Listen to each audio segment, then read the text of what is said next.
Welcome to WoFC Online.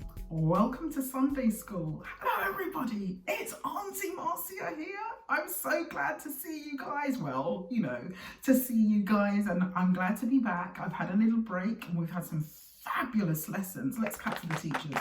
Fabulous lessons. Anyway, before I get carried away, I'd just like to say hi to everyone who's joining us for the very first time, or if you are a visitor, it's really good to have you with us, joining in with our Sunday School class, and I hope you have a good time today.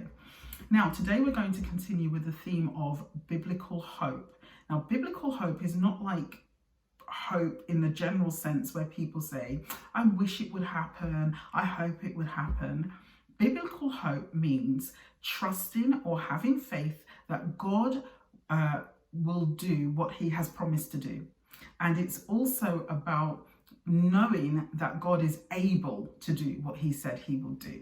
That's how we understand biblical hope. Now, today we have a new Bible character who has a lot to teach us about his faith and biblical hope that grew in his heart. But I'm not going to tell you who he is. You need to work it out. So we're going to do a little quiz. So pair up with somebody in the room if you're there with someone else. If not, let's just have fun together, you and me. All right, you ready? Here we go.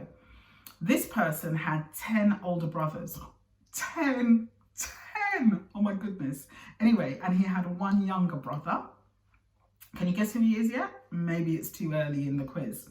He lived with his dad, and he lived in a place called Canaan. Are you getting warmer? Maybe.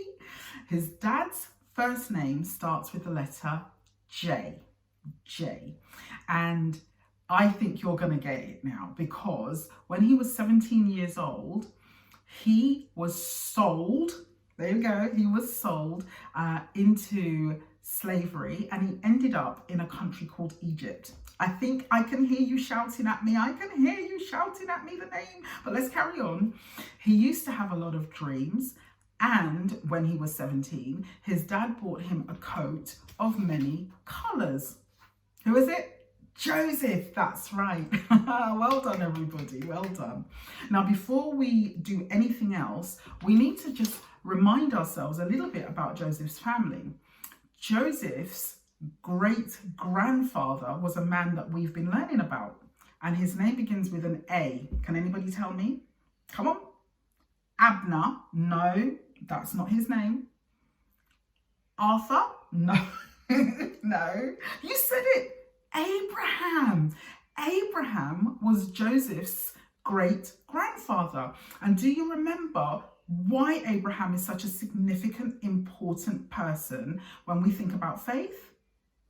That's right, because God promised Abraham some impossible things, and they happened even when he was 100 years old. He had a son of promise. Now, that son's name was Isaac, and Isaac was Jacob's father, and Jacob was Joseph's father. And so you see, Joseph was also, if you like, part of that promise. And that's really important for us to remember when we're thinking about hope, because it teaches us that the promise that God makes to us doesn't die just because the person he made the promise to has now gone. The promise of Abraham followed his descendants. It followed Isaac, it followed Jacob, and it followed Joseph, and it also followed Joseph's brothers. He had 11 brothers, so there were 12 of them in total.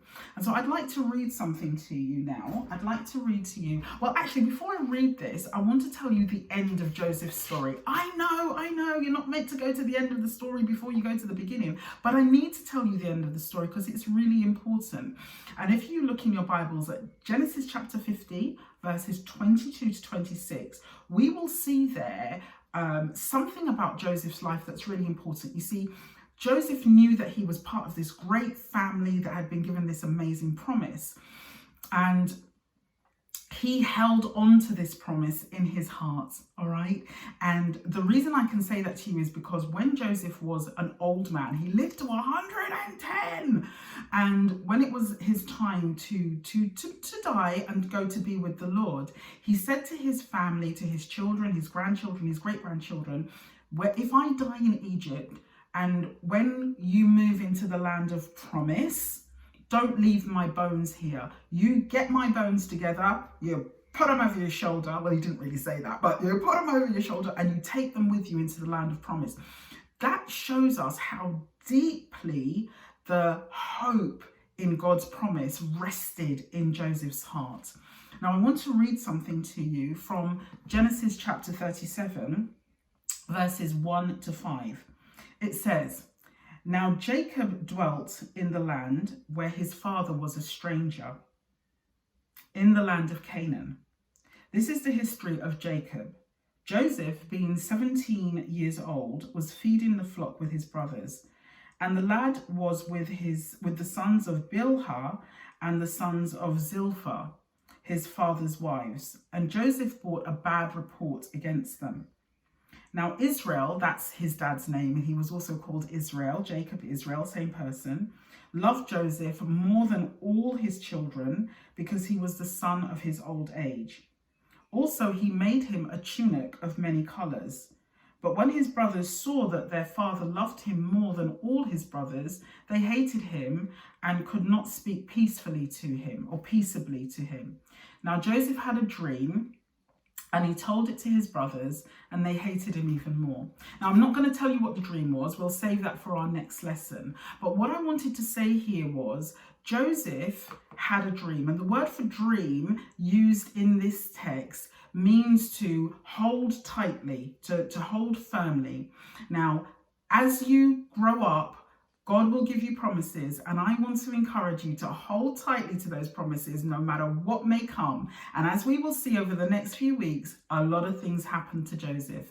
Now I'm going to go now, but before I go, I just want to say happy birthday to whoever's had a birthday this week, and God bless you. Take care now. Bye-bye.